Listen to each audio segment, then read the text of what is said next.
terima kasih Bapak, puji dan penyembah kami dengan di hadapan-Mu Tuhan. Kami hanya mau menyenangkan hati-Mu Tuhan. Saatnya kami mendengarkan sabda firman-Mu pada pagi hari ini Tuhan. Berfirmanlah Tuhan, kami siap Tuhan. Biar Roh Kudus memberikan kami pengertian di dalam kami Tuhan, mencerna firman-Mu.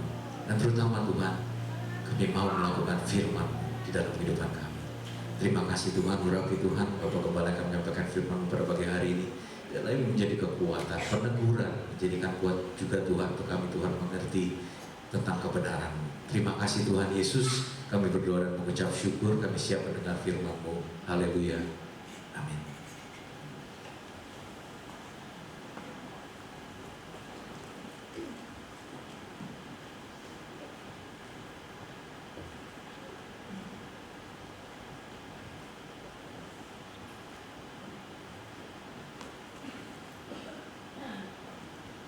Haleluya, haleluya, puji Tuhan. Selamat pagi, terima kasih Tuhan.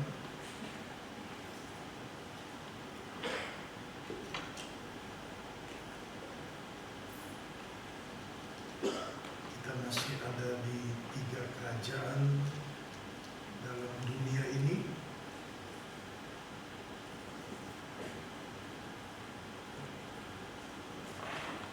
Buka Alkitab kita dalam Injil Yohanes pasalnya yang ke-6 ayatnya yang ke-30. Yohanes pasal 6 ayatnya yang ke-30. Kita lihat dulu yang pertama tentang kerajaan Allah. Injil Yohanes pasalnya yang ke-6 ayatnya yang ke-30.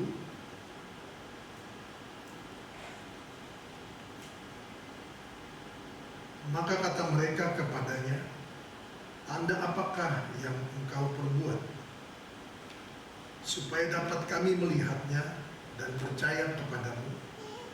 Pekerjaan apakah yang engkau lakukan? Nenek moyang kami telah makan mana di padang gurun, seperti ada tertulis, mereka diberinya makan roti dari surga.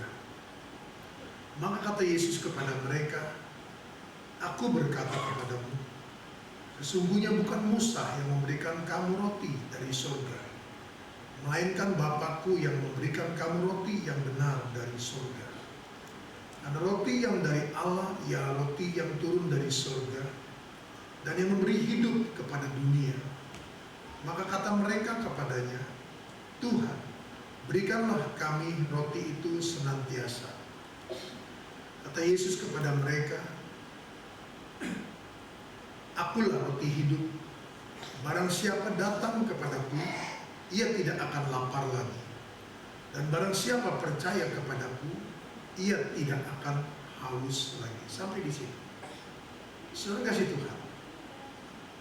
Kita tahu bahwa latar belakang daripada ayat ini adalah tentang bagaimana dengan 5 roti dan 2 ekor ikan 5.000 orang laki-laki makan sampai kenyang, bahkan ada sisa 12 bangku. Sejak itu orang banyak mencari Yesus. Orang banyak mengiring Yesus, dan Yesus ingin meluruskan pengertian pengiringan mereka kepada Tuhan, motivasi mereka kepada Tuhan. Yesus ingin mengarahkan bahwa yang engkau makan itu, apabila yang engkau makan itu adalah roti yang terbuat dari gandum, maka engkau akan lapar dan haus lagi. Tetapi apabila engkau makan roti hidup, maka engkau tidak akan lapar dan haus. Sekali lagi, Yesus berkata bahwa apa yang telah engkau nikmati itu adalah roti yang terbuat dari gandum. Dan engkau makan dan menjadi kenyang, tetapi engkau akan lapar lagi. Dan engkau juga akan haus lagi. Karena ayat 35 Yesus berkata tentang lapar dan haus. Nah, Yesus berkata, apabila engkau makan roti yang dari surga itu, yaitu roti hidup itu, maka engkau tidak akan lapar dan haus. Engkau tidak akan lapar dan haus. Dalam Matius pasalnya yang keempat, ketika Yesus berpuasa 40 hari 40 malam dan dia lapar dikatakan, dan iblis menawarkan, kalau memang engkau anak Allah, jadikan batu ini roti. Lalu Yesus berkata bahwa firman Allah, firman Tuhan, firman yang keluar dari mulut Allah akan memberi hidup atau akan memelihara hidup. Sekali lagi, apabila batu ini menjadi roti, aku makan, aku akan kembali lapar secara manusia. Tetapi apabila aku dipelihara, aku memelihara firman, maka firman Tuhan itu akan memberi hidup atau akan memelihara hidup. Nah, saudara Tuhan, kita lihat di sini bahwa Yesus bicara tentang pemeliharaan Tuhan, tentang bagaimana Tuhan dengan firman-Nya sanggup untuk memelihara hidup bagi orang percaya. Karena ayat 35 Yesus berkata, barang siapa datang kepadaku, ia tidak akan lapar lagi. Dan barang siapa percaya kepadaku, ia tidak akan haus lagi. Siapa yang datang pada Tuhan, siapa yang haus, siapa yang percaya, maka dia tidak akan lagi lapar dan haus. Karena apa? Karena firman yang memberi dia hidup. Secara manusia, Yesus lapar. Tetapi sebagai anak Allah, ada firman, yaitu dirinya, yang memberi dia, saudaraku, kekuatan menjalankan apa yang dia sudah jalani selama 40 hari berpuasa. Nah, memberi hidup. Kita lihat lagi Matius 6:33 berkata, carilah dahulu kerajaan Allah dan kebenarannya, maka semuanya akan ditambahkan kepadamu. Carilah dahulu kerajaan Allah dan kebenarannya, maka semuanya akan ditambahkan kepadamu.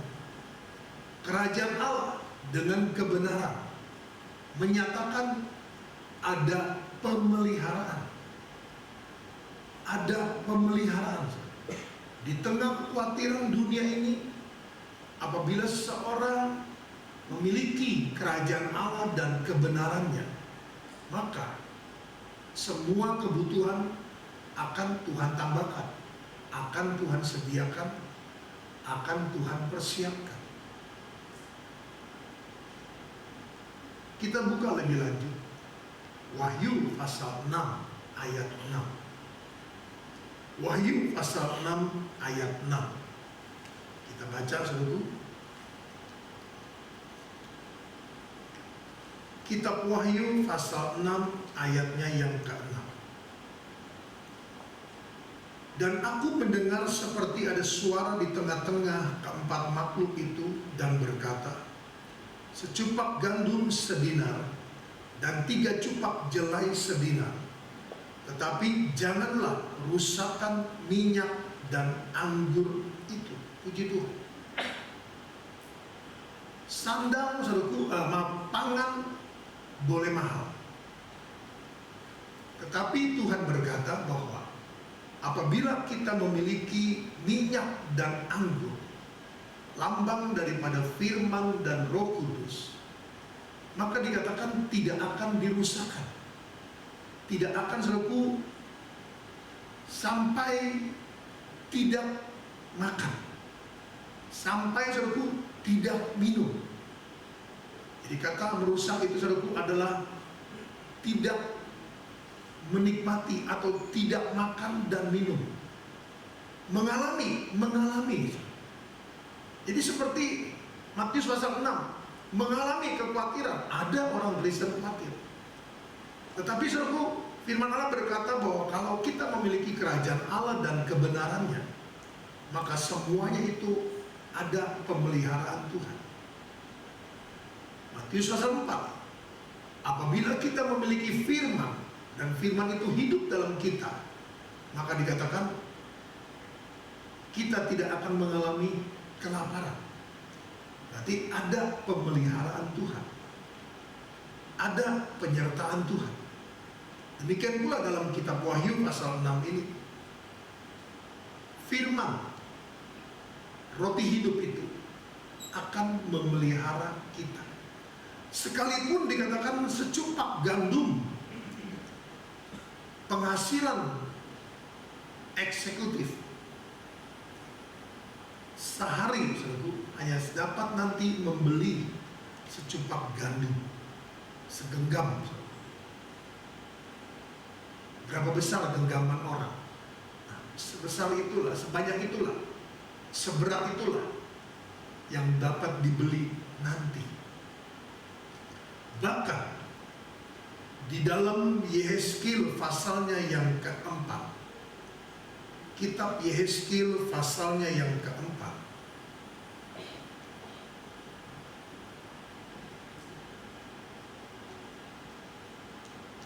ayatnya yang ke-16.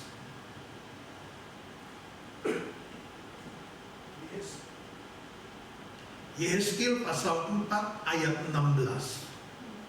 Sesudah itu ia berfirman kepadaku, hai anak manusia, sesungguhnya aku akan memusnahkan persediaan makanan di Yerusalem, dan mereka akan memakan roti yang tertentu timbangannya dengan hati yang cemas. Juga mereka akan meminum air dalam ukuran terbatas dengan hati yang gundah gulana. Firman Allah sudah berkata bahwa satu ketika nanti persediaan makanan di Yerusalem itu akan dimusnahkan, akan kekurangan, dan banyak orang akan makan dengan makanan yang ditimbang, minum minuman yang ditakar.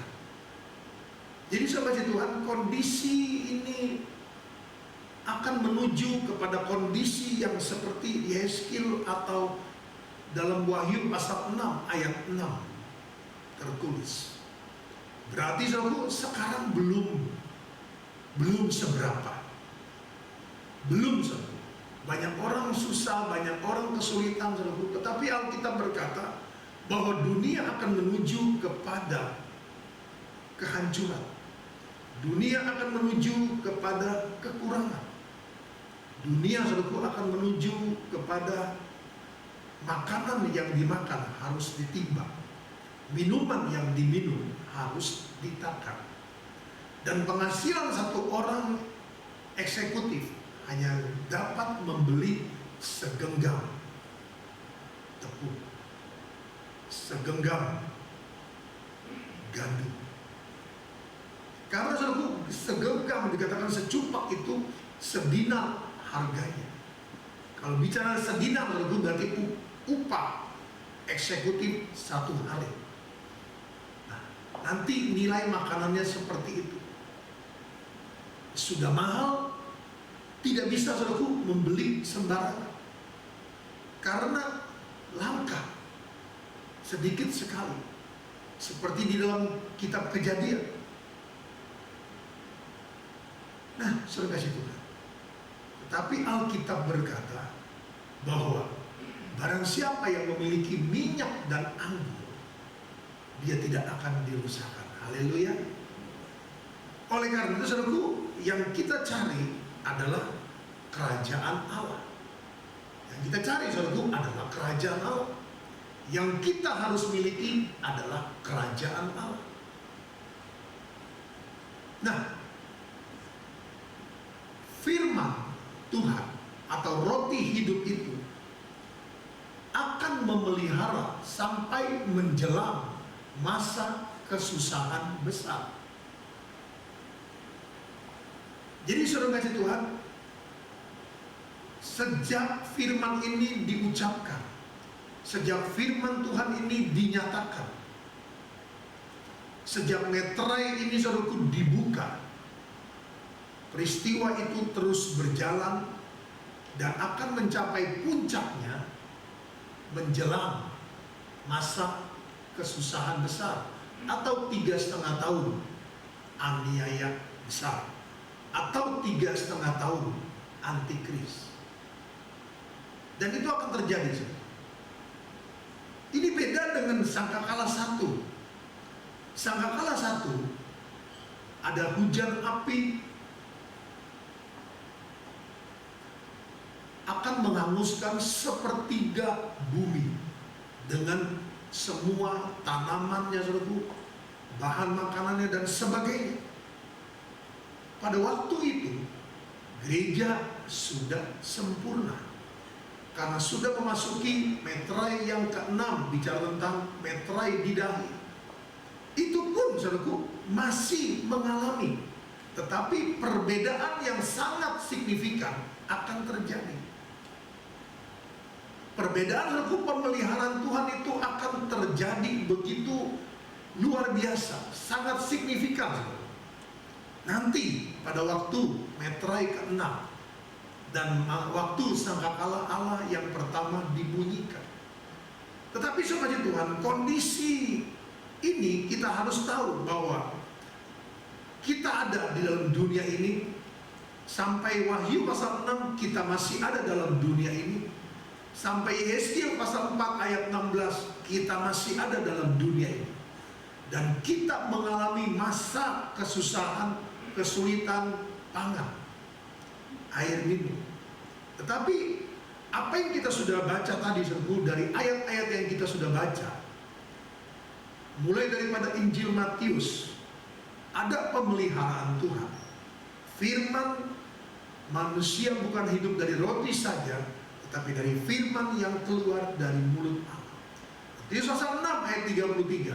Carilah dahulu kerajaan Allah dan kebenarannya, maka semuanya akan ditambahkan kepadamu.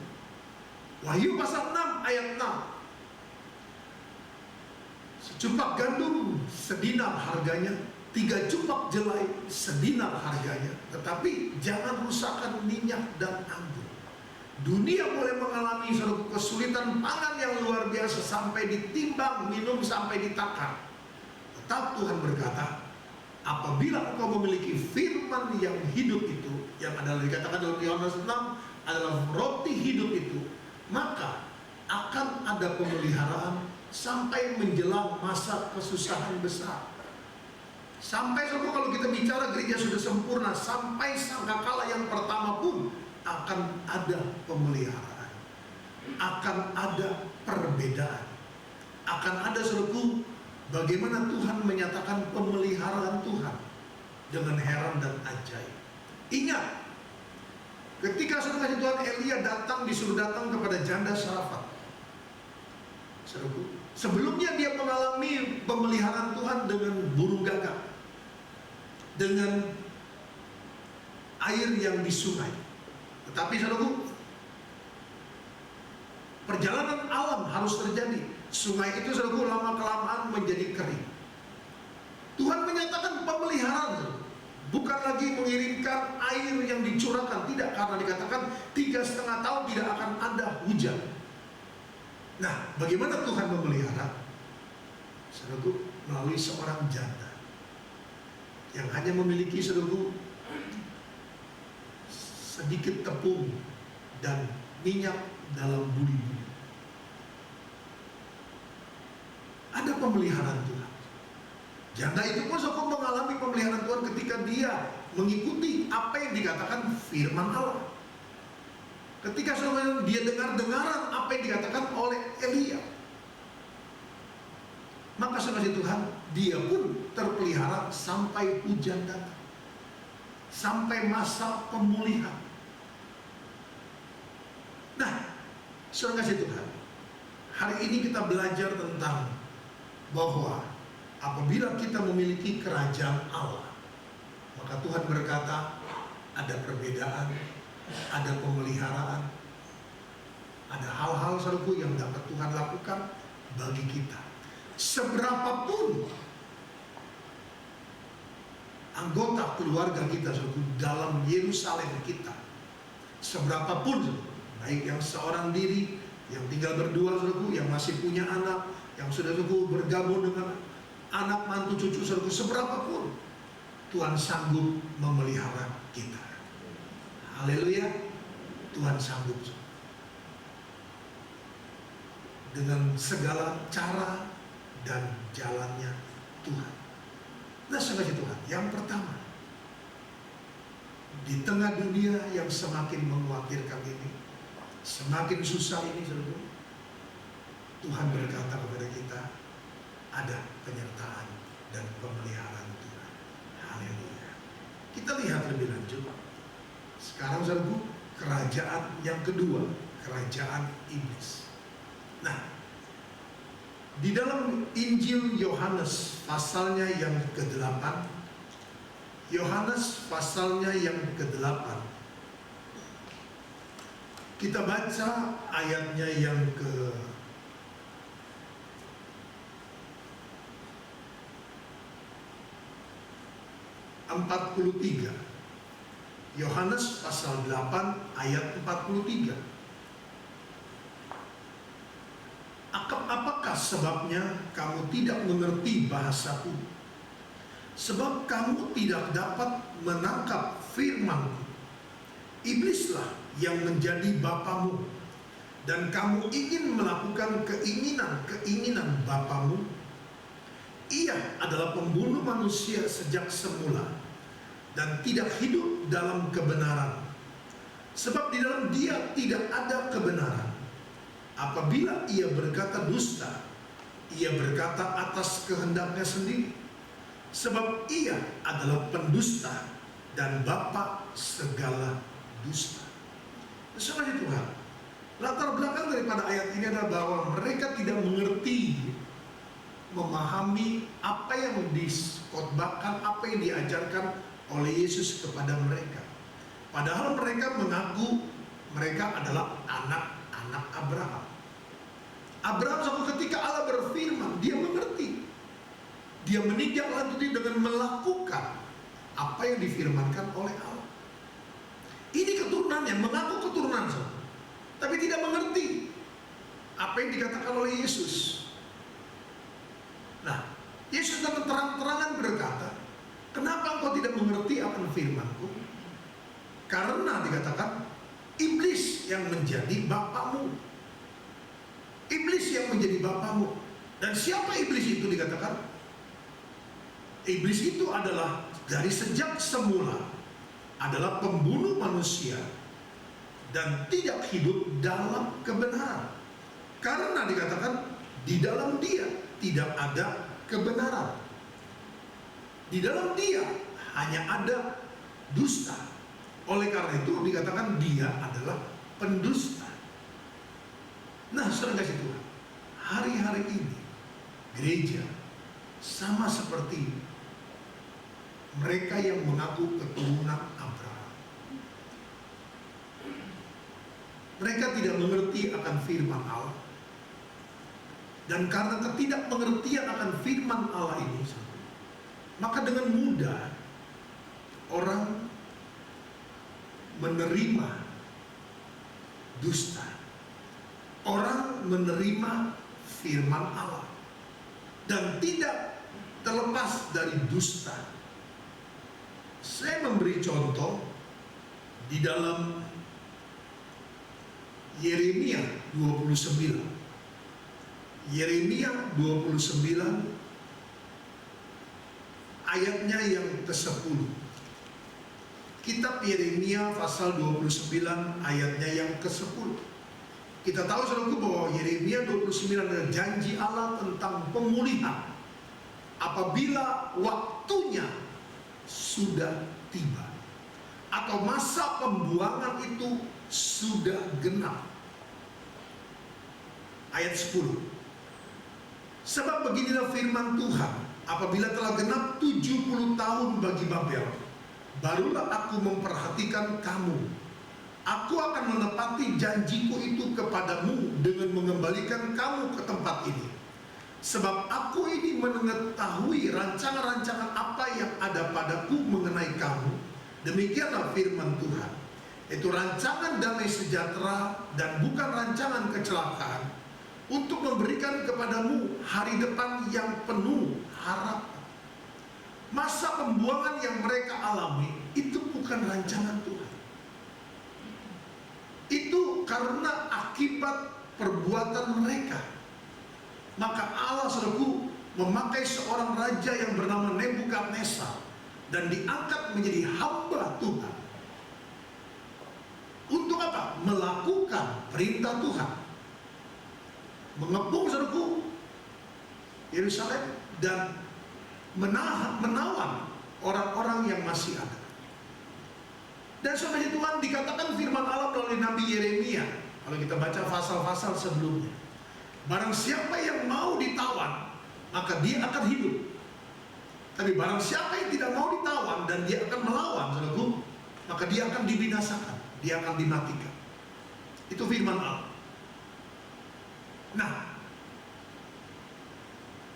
Tuhan berkata bahwa setelah engkau mengalami masa penawanan itu, maka setelah genap 70 tahun masa pembuangan itu, aku akan merancangkan satu pemulihan bagimu. Aku akan mengembalikan engkau ke tempatmu, dan aku akan menyatakan bahwa inilah rancanganku. Oleh karena itu dikatakan sebelum engkau kembali, sebelum genap 70 tahun itu, maka dikatakan engkau harus membangun damai sejahtera, shalom, membangun sukacita, mengawini. Jadi ada keluarga, ada rumah tangga sebelum masa 70 tahun itu digenapi. Tetapi dalam pasalnya yang ke-28, pasalnya yang ke-28, ayatnya yang ke-15, ada seorang yang bernama Nabi Hananya. Lalu berkatalah Nabi Yeremia kepada Nabi Hananya, dengarkanlah hai Hananya, Tuhan tidak mengutus engkau, tetapi engkau telah membuat bangsa ini percaya kepada Tuhan, kepada dusta. Sebab itu beginilah firman Tuhan, sesungguhnya aku menyuruh engkau pergi dari muka bumi ini, tahun ini juga engkau akan mati, sebab engkau telah mengajak murtad terhadap Tuhan. Maka matilah Nabi Hananya dalam tahun itu juga, pada bulan yang ke-7. Semuanya Tuhan, ada seorang nabi yang berkata bahwa 2 tahun lagi kamu akan dipulihkan, kamu akan dikembalikan. Padahal Tuhan berkata belum, masa 70 tahun harus genap. Harus genap masa 70 tahun. Tapi seorang nabi berkata tidak, 2 tahun lagi engkau akan dikembalikan, engkau akan dibebaskan, engkau akan dikembalikan dan dipulihkan.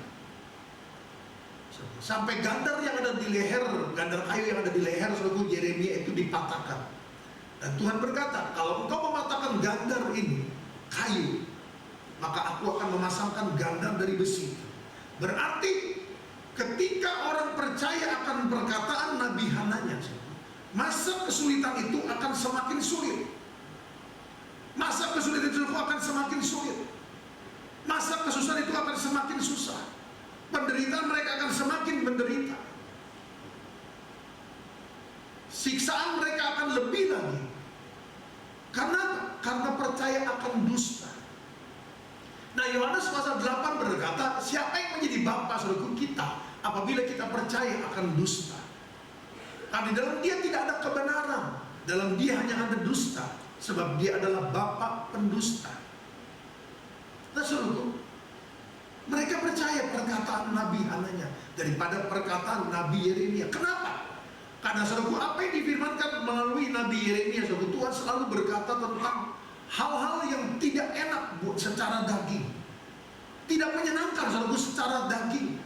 Oleh karena itu ketika ada seorang yang berbicara bahwa akan ada pembebasan, akan ada pemulihan, saudaraku, oh begitu senangnya mereka. Padahal itu adalah dusta. Pasal 29 ayatnya yang ke 31,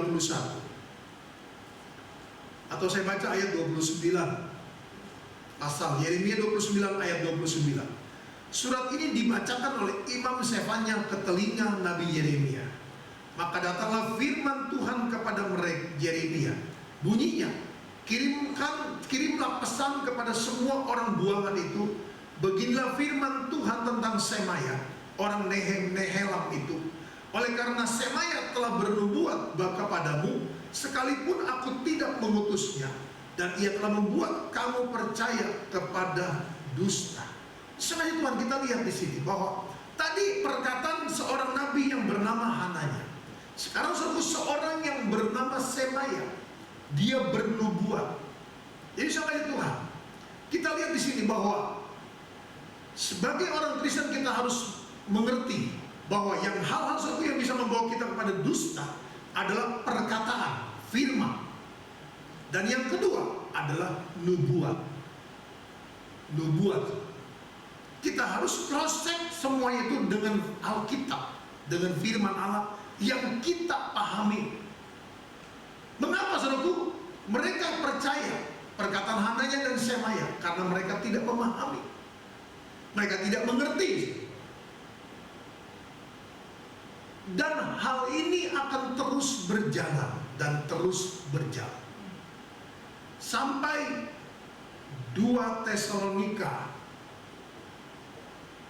pasalnya yang kedua. 2 Tesalonika pasalnya yang kedua.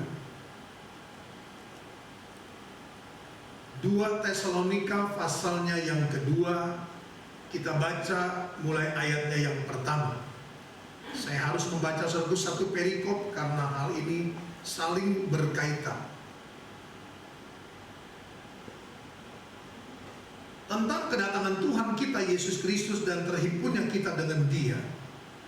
Kami minta kepadamu saudara-saudara, supaya kamu jangan lekas bingung dan gelisah, baik oleh ilham roh maupun oleh pemberitaan atau surat yang dikatakan dari kami, seolah-olah hari Tuhan telah tiba.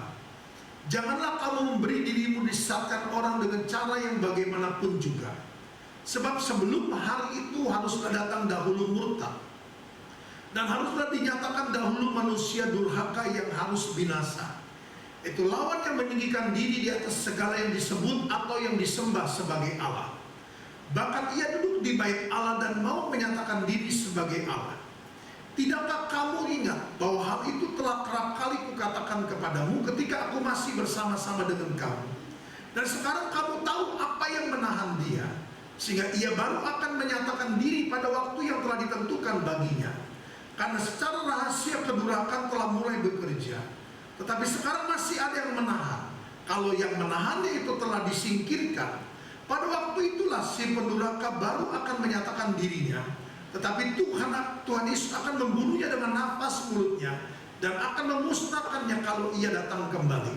Kedatangan si pendurhaka itu adalah pekerjaan iblis dan akan disertai rupa-rupa perbuatan ajaib, tanda-tanda dan mujizat-mujizat palsu, dengan rupa-rupa tipu daya jahat terhadap orang-orang yang harus binasa, karena mereka tidak menerima dan mengasihi kebenaran yang dapat menyelamatkan mereka. Dan itulah sebabnya Allah mendatangkan kesesatan atas mereka, dan yang menyebabkan mereka percaya akan dusta, supaya dihukum semua orang yang tidak percaya akan kebenaran dan yang suka kejahatan. Sampai situ kan? Sampai kapan? Sampai kapan saudaraku dusta ini melalui perkataan dan nubuat akan berjalan? Sampai kedatangan Tuhan yang kedua kali. Bahkan saudaraku, sampai kedatangan Tuhan yang kedua kali pun saudaraku, banyak orang akan mereka-reka berkata Tuhan akan datang sebentar, Tuhan akan datang bulan depan, Tuhan akan datang tanggal segini, saudara. Itu banyak. Sampai kedatangan Tuhan, saudara. Dan sampai kapan lagi, saudara? Sebelum kedatangan Tuhan harus dinyatakan dahulu manusia durhaka. Dan setelah itu, saudaraku, di tengah-tengah saudaraku kedatangan Tuhan dan manusia durhaka itu, saudara Tuhan, ada penyingkiran. Ada penyingkiran. Maksud saya bukan di tengah-tengah, tetapi di bersamaan. Nah, jelasnya ini, saudara. Ya. Kita bicara tadi, setelah genap 70 tahun baru engkau akan dipulihkan, engkau akan dikembalikan. Sebelum saya terangkan ini, kita buka dulu Daniel pasal 9. Daniel pasal 9.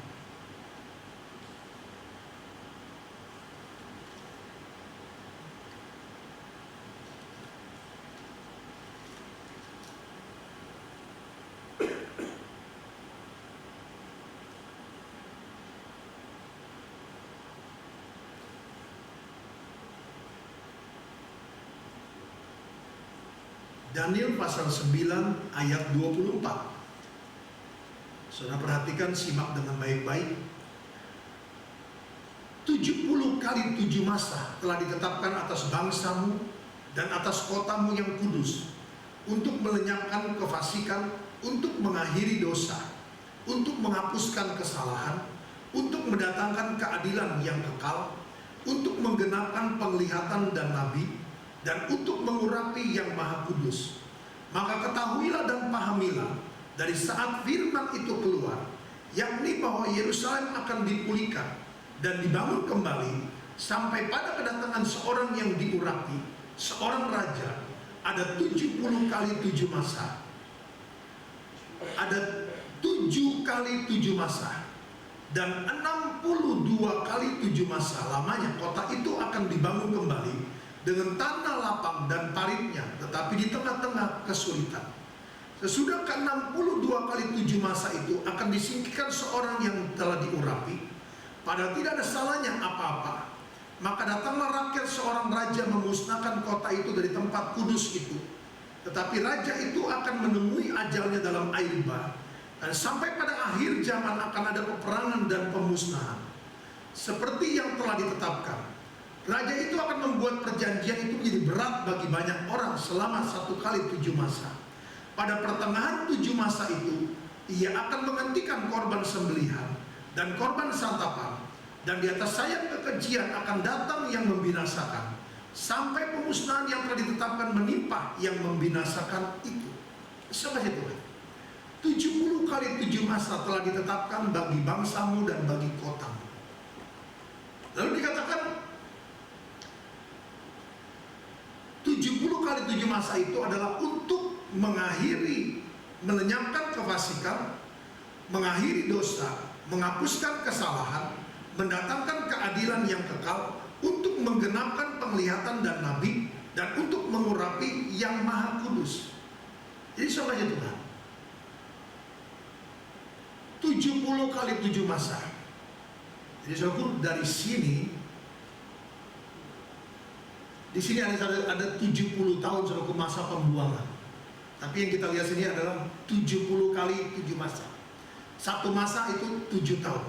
Berarti 70 kali 7, 490 tahun. 7 masa.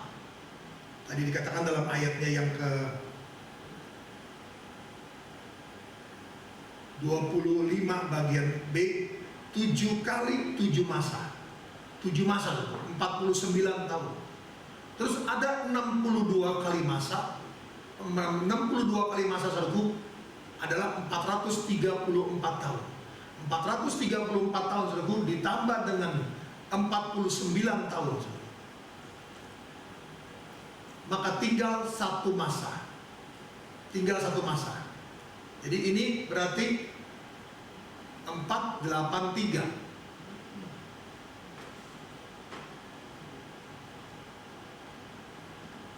62 kali 7 Ya, 430. Berarti ini 483. Sekarang 70 kali 7, 490. Berarti tinggal 7 tahun. Atau 1 kali 1 masa. Dari 70 dipotong 7, tinggal 63. Dipotong 62, tinggal 1. Nah, 1 dikatakan telah diambil oleh seorang pada pertengahan masa itu. Berarti setengah masa itu telah datang seorang raja, dikatakan, dan dia akan mengakhiri, melenyapkan kefasikan, saudaraku, melalui salib, melalui kematian dia, melenyapkan kefasikan, mengakhiri dosa, menghapuskan kesalahan, mendatangkan keadilan yang kekal, untuk menggenapkan penglihatan dan nabi, dan untuk mengurapi yang maha kudus. Nah, saudaraku, ini apakah sudah selesai? Belum.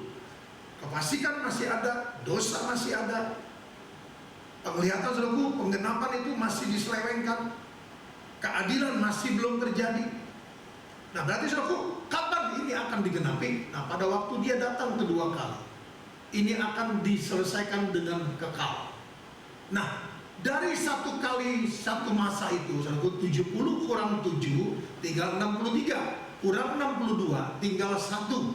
Nah, 1 diambil Yesus setengah, maka dikatakan dari sayap kekejian akan datang yang membinasakan.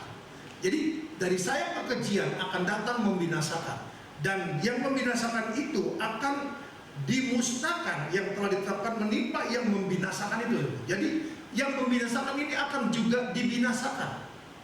Nah, ini bicara tentang Yesus, ini bicara tentang antikris. Ini bicara tentang antikris. Jadi tadi saya katakan bahwa kepada kerajaan yang pertama, kerajaan Allah, bahwa pemeliharaan Tuhan sampai saudaraku menjelang kedatangan, menjelang masa kesusahan besar. Ini masa kesusahan besar, setengah masa. Nah, Wahyu pasal 6 ayat 6, Yehezkiel pasal 4 ayat 16 akan terus berjalan saudaraku, terus sampai kapan? Sampai menjelang gereja sempurna. Nah, ketika gereja sempurna ini, maka datanglah sangkakala yang pertama. Tetap saudaraku ada perbedaan. Jadi itu kita bicara tentang, kita mundur tadi, kerajaan Allah. Nah, sekarang saudaraku kerajaan iblis, dusta. Nah, sampai kapan? Tapi kalau kita kembali kepada 2 Tesalonika pasalnya yang kedua, dengan jelas dikatakan bahwa sampai kedatangan Tuhan akan ada dusta. Sampai kedatangan Tuhan akan ada dusta. Jadi ini penuh dengan dusta. Sampai gereja disingkirkan. Sekarang masih ada yang menahan. Kalau yang menahannya itu telah disingkirkan, yang menahan itu telah disingkirkan, baru manusia durhaka ini bisa menyatakan diri. Sekarang dia mau menyatakan diri, tidak boleh. Tuhan bilang tidak bisa. Belum genap. Belum waktunya. Karena apa? Karena gereja belum sempurna. Kenapa? Karena gereja masih penuh dengan cacat, aib, kerut. Masih banyak hal memalukan. Masih banyak dosa dihalalkan. Masih banyak kasih Tuhan segala sesuatu yang terjadi dalam kehidupan orang Kristen. Nah, itu tidak mungkin. Tidak mungkin manusia durhaka ini menyatakan diri. Karena harus melalui step, gereja harus sempurna dulu. Gereja harus menikah dulu, baru dia bisa menyatakan diri setelah gereja ini melahirkan seorang putra. Baru dia bisa menyatakan diri. Sekarang masih ada yang menahan. 2 Tesalonika pasal 2 katakan, kalau yang menahan itu telah disingkirkan, dalam Injil Matius, Injil Lukas dikatakan taken away, bukan rapture, tetapi taken away, disingkirkan di padang gurun. Baru manusia durhaka ini boleh menyatakan diri. Boleh menyatakan diri. Nah, siapa yang disingkirkan? Yang disingkirkan itu ada gereja yang sempurna, gereja yang menikah dengan anak domba Allah. Yang tidak sempurna dan tidak menikah, masuk ke mana? Masuk ke 3,5 tahun ada besar. Tidak ada tawar-menawar. Saudara ngasih Tuhan. Jadi kita lihat di sini. Jadi sampai kapan dusta itu akan terus? Sampai kedatangan Tuhan yang kedua kali. 2 Tesalonika pasal 2 tadi. Nah, sebelum kedatangan Tuhan, apa yang terjadi? Gereja akan disingkirkan. Gereja akan disingkirkan. Nah, kenapa hal itu terjadi? Kenapa banyak orang percaya bahwa Yesus akan datang sebentar malam, bulan depan, tahun depan? Kenapa? Karena percaya akan dusta. Kenapa orang percaya saudaraku bukan penyingkiran tetapi pengangkatan? Karena enak. Hari ini berdosa, saudaraku, malam nanti diangkat. Rapture. Ada Tuhan bilang bukan pengangkatan yang aku lakukan ketika aku memanggil engkau, tapi engkau selesai. Innalillahi. Siapa sih Tuhan? Jadi kita lihat di sini bahwa memang baik kerajaan suatu kerajaan Allah dengan kebenaran yang kita miliki akan ada pemeliharaan Tuhan suatu sampai kapan? Sampai gereja disingkirkan. Selama disingkirkan suatu 3,5 tahun. Setengah masa ini 3,5 tahun, bro. Ada pemeliharaan Tuhan, ada di padang gurun, saudara. Tuhan akan pelihara kita. Nah, baru sampai kedatangan Tuhan yang kedua kali. Baru kita masuk ke 1000 tahun damai. Ada pemeliharaan Tuhan, semua. Jadi, kepada hal yang kedua pun, bicara tentang kerajaan iblis, bicara tentang dusta yang disampaikan oleh mereka, baik yang berkata maupun yang bernubuat. Baik melalui perkataan dari dalam 2 Tesalonika pasalnya yang kedua tadi aku dikatakan dalam ayatnya yang pertama tadi dikatakan tentang kedatangan Tuhan kita Yesus Kristus dan terhimpunnya kita dengan Dia. Kami minta kepadamu saudara-saudara supaya kamu jangan lekas bingung dan gelisah, baik oleh ilham roh maupun oleh pemberitaan atau yang surat yang dikatakan dari kami, seolah-olah hari Tuhan telah tiba. Janganlah kamu memberi dirimu diserahkan dengan cara yang bagaimanapun juga. Sebab sebelum hari itu, sebelum kedatangan Tuhan, haruslah datang dahulu murtad. Dan haruslah dinyatakan dahulu manusia durhaka yang harus binasa. Itu lawan yang menikam diri di atas segala yang disebut atau yang disembah sebagai Allah. Bahkan ia duduk di bait Allah dan mau menyatakan diri sebagai Allah. Namanya juga anak. Dia adalah anak Lucifer. Dia mau seperti bapaknya. Bapaknya duduk di bait Allah dan dia menjadi malaikat yang terluar biasa. Tapi saudaraku dia mau duduk sebagai Allah, maka dia dicampakkan. Anaknya pun saudaraku ada di dalam bait Allah. Jadi dia bukan orang luar. Dia adalah orang Kristen, dia adalah hamba Tuhan. Dan dia dipakai Tuhan luar biasa. Dia dipakai Tuhan luar biasa. Jadi sebelum kedatangan Tuhan harus dahulu murtad dan harus manusia durhaka menyatakan diri. Jadi berapa lama sih? Kita lihat, ini 3,5 tahun. Yang disingkirkan itu setelah gereja disingkirkan setelah mempelai ini cukup menikah dan melahirkan. Berarti 3,5 tahun tambah 9,5 bulan. Menikah. Sebelum menikah, saudaraku, harus sempurna. Nah, sebelum sempurna, saudaraku, harus melewati masa penuangan 2 kali ganda. Jadi 3,5, ini kita bicara bulan aja lah. 3,5 itu saudaraku 42 bulan. Tambah 9,5 bulan. Berapa? 42 sampai berarti 51,5 bulan. Ya, 51,5 bulan. Menikah sempurna. Berarti taruhlah berapa? 60, 72. Berarti saudaraku masih 5 tahun. 60 bulan saudaraku berarti masih 5 tahun. Baru kedatangan Tuhan yang kedua kali. Baru kedatangan Tuhan yang kedua kali. Berarti masih 60 bulan. Berarti masih 5 tahun. Jadi saudaraku kalau saudara dengar ada yang berkata, ada yang berfirman, ada yang bernubuat bahwa Tuhan akan datang 10 November sudah lewat, 28 November nanti Tuhan akan datang, saudara. Jangan dengar. Kita sudah lihat 42 bulan tambah 9,5 bulan, saudara. Belum tambah melewati waktu ini dan waktu penuangan Roh Kudus 2 kali ganda. Sekarang masih cacat, aib, saudara, kerut, memalukan, banyak sekali gereja. Berarti berapa, saudara? Minimal 60 bulan.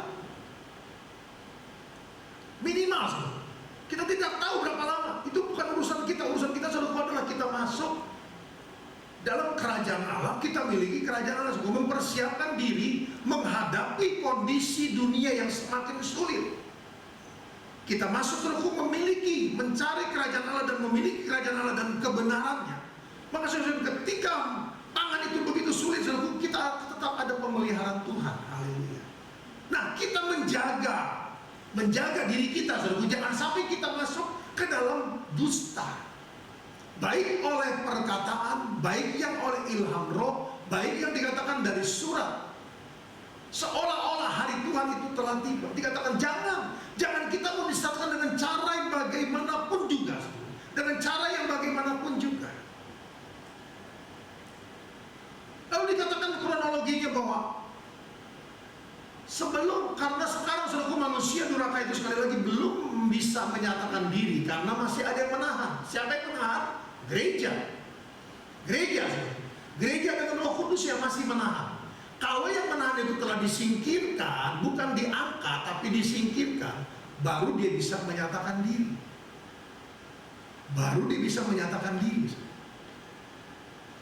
Jadi bukan satu masa ini saudaraku digabung di sini, bukan. Setengah masa telah diambil oleh Yesus melalui pelayanan Yesus 3,5 tahun ya, dan setelah itu dia mati di atas kayu salib. Masa 3,5 tahun yang kedua, saudaraku, akan diberikan kepada siapa? Pembinasa keji, sayap kekejian. Tadi dalam Daniel pasal 9, sayap kekejian.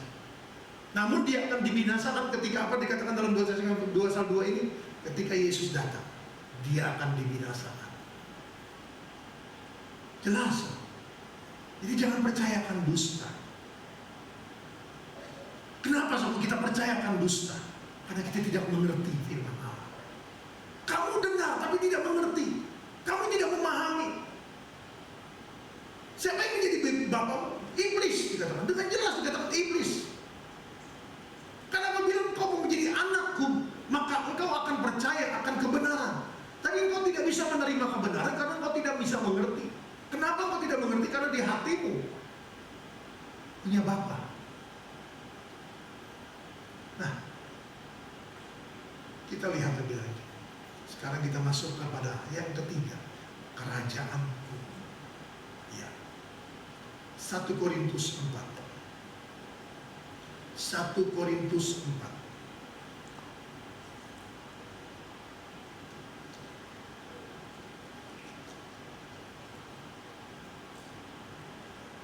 Kita baca ayat 14. 1 Korintus 4 ayat 14. Hal ini kutuliskan bukan untuk memalukan kamu, tetapi untuk menegur kamu sebagai anak-anakku yang kukasihi. Sebab sekalipun kamu mempunyai beribu-ribu pendidik dalam Kristus, kamu tidak mempunyai banyak bapa, karena akulah yang dalam Kristus Yesus telah menjadi bapamu oleh Injil yang kuberitakan kepadamu. Paulus berkata, aku menegur kamu bukan karena untuk memalukan kamu, bukan. Tetapi aku sebagai bapa yang memberikan Injil kepada kamu sekalian. Aku menegur kamu bukan untuk memalukan, tetapi untuk menegur, saudaraku, untuk memberikan pengertian kembali agar engkau kembali kepada kasih mula-mula, kepada kondisimu yang semula. Dan saudara kasih Tuhan, banyak pendidik dikatakan. Engkau bisa memanggil pendidik dengan kekayaanmu, dengan kondisimu, dengan kekuasaanmu. Tetapi tidak banyak yang bisa menjadi bapamu, yang peduli akan engkau, yang mengerti apa yang baik dan yang tidak baik. Pendidik dikatakan dalam Yohanes pasal 10.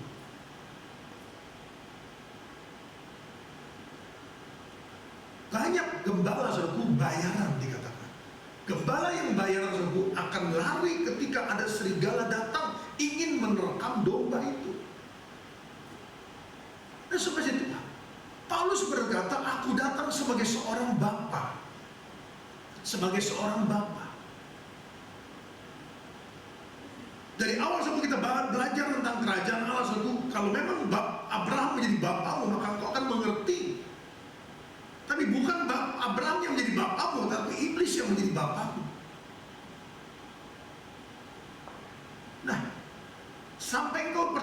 ucapan dusta. Dan aku datang dengan sebagai seorang bapa, ingin menegur kamu, dengan tujuan ingin mengembalikan kamu kepada kondisimu yang semula. Nah, saudara kasih Tuhan, dia sebagai bapa, dia menegur, bukan mempermalukan. Ayat 6 dan ayat sampai 8 kita baca. Saudara-saudara, kata-kata ini aku kenakan pada diriku sendiri dan pada Apolos, karena kamu, supaya dari teladan kami kamu belajar apakah artinya ungkapan jangan melampaui yang ada tertulis, supaya jangan ada di antara kamu yang menyombongkan diri dengan jalan mengutamakan yang satu daripada yang lain. Sebab siapakah yang menganggap engkau begitu penting, dan apakah yang engkau punyai yang tidak engkau terima? Dan jika engkau memang menerimanya, mengapakah engkau memegahkan diri seolah-olah engkau tidak menerimanya? Kamu telah kenyang, kamu telah menjadi kaya, tanpa kami kamu telah menjadi raja. Alangkah baiknya kalau benar demikian, bahwa kamu telah menjadi raja, sehingga kami pun turut menjadi raja dengan kamu. Nah, sebagai Tuhan, kenapa sampai Paulus datang sebagai seorang bapa menegur anak-anaknya? Karena kondisi jemaat di Korintus menjadi sombong.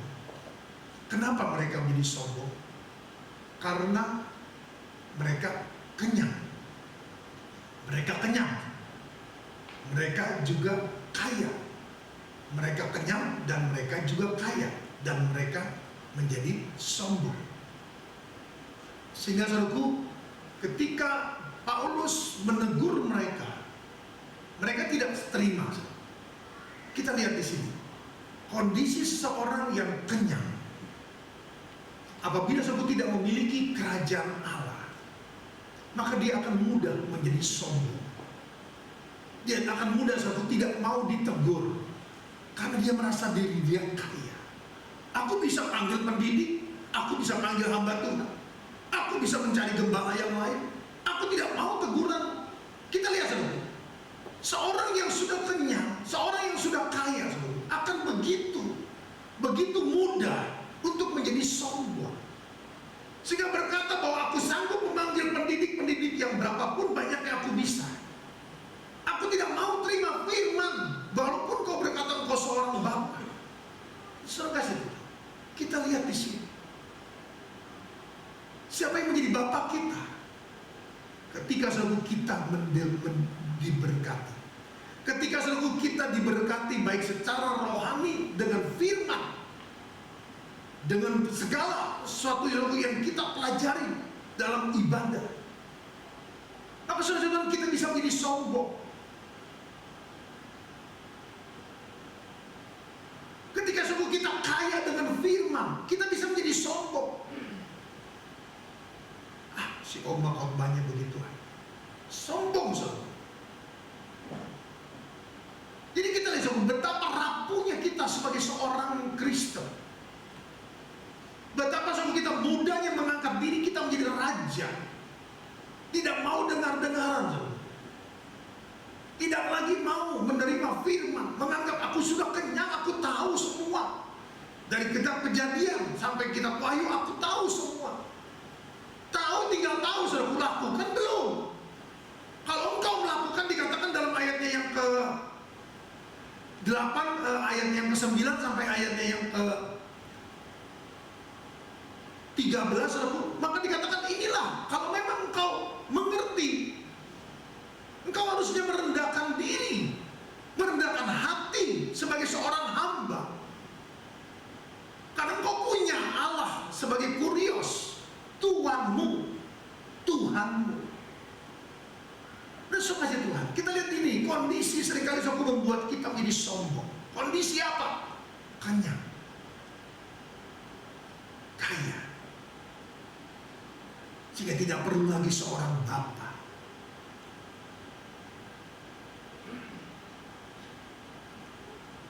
Dalam Lukas pasalnya yang keempat,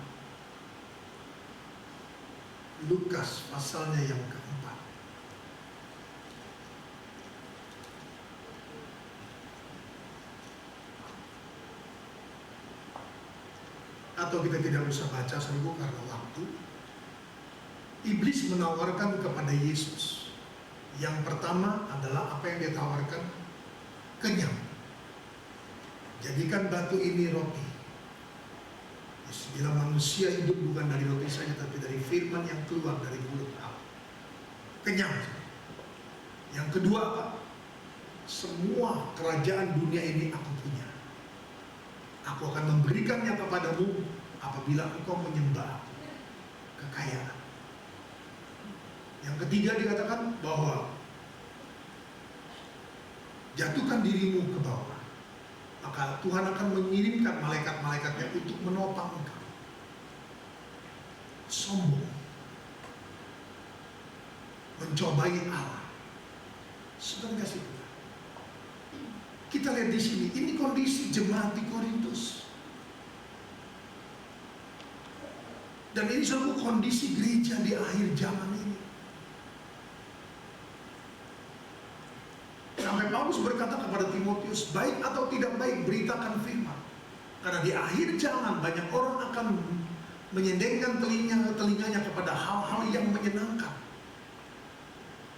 Hal-hal yang menyenangkan. Akan memanggil hamba-hamba Tuhan untuk berbicara menurut kehendak Dia. Yesus saudaraku menang dari 3 hal ini. Kenyang, kaya, dan sombong. Dia saudaraku kenyang, dia punya segala sesuatunya, tapi dia tidak berkata, Bapak siapa kamu? Tidak, dia sebagai amat. Dia kaya saudara. 5 roti ini bisa diberi makan 5.000 orang. Dia kaya. Tapi dia tidak pakai saudaraku baju kebesaran, lalu menggandakan saudaraku, tidak. Dia kaya tapi tidak menjadi sombong. Dia kenyang tapi tidak menjadi sombong. Karena dari awalnya saudaraku, iblis itu pekerjaannya adalah mencuri, membunuh, dan membinasakan. Tapi Yesus berkata, aku datang memberi kamu hidup, dan hidup dalam kelimpahan. Haleluya. Haleluya. Saudara yang kasih Tuhan, apa yang dicuri? Kerajaan Allah. Apa yang dibunuh? Rema. Apa yang dibinasakan? Roh kita. Itu iblis datang mencuri, membunuh, dan membinasakan. Yesus datang memberi apa? Memberi hidup. Apa yang dia beri hidup, saudara? Firman. Firman, roti yang hidup. Roti yang hidup itu saudara, dia berikan kepada kita. Dirinya dia berikan kepada kita. Roti hidup itu saudara, dia berikan kepada kita. Agar apa? Agar kita hidup. Hidup dalam apa? Hidup dalam kelimpahan. Kenapa saudara? Sampai kedatangan Tuhan yang kedua kali, kita dipelihara oleh Tuhan. Haleluya. Dengan memiliki kerajaan Allah dan kebenaran, Dia memberikan kita hidup. Mari jangan biarkan diri kita selalu dirampas, jangan biarkan diri perhatian. Firman yang kita terima selalu dicuri oleh iblis, rema yang kita terima selalu dibunuh, dan akhirnya kita masuk ke dalam penghukuman. 2 Tesalonika pasal yang kedua. Mari saudara, kita kembali belajar tentang kerajaan Allah, kerajaan iblis, dan kerajaan. Sesuatu yang akan terus berjalan. Ingat, akan terus berjalan. Termasuk kerajaanku pun akan terus berjalan. Banyak orang akan semakin sombong. Banyak orang akan semakin merasa aku bisa. Oh, aku lebih daripada dia. Kenapa aku tidak dipakai? Kenapa aku tidak diberikan pelayanan? Aku lebih daripada dia. Itu sombong. Mari, ingat, 3 hal ini akan terus berjalan. 3 hal ini selalu akan terus berjalan.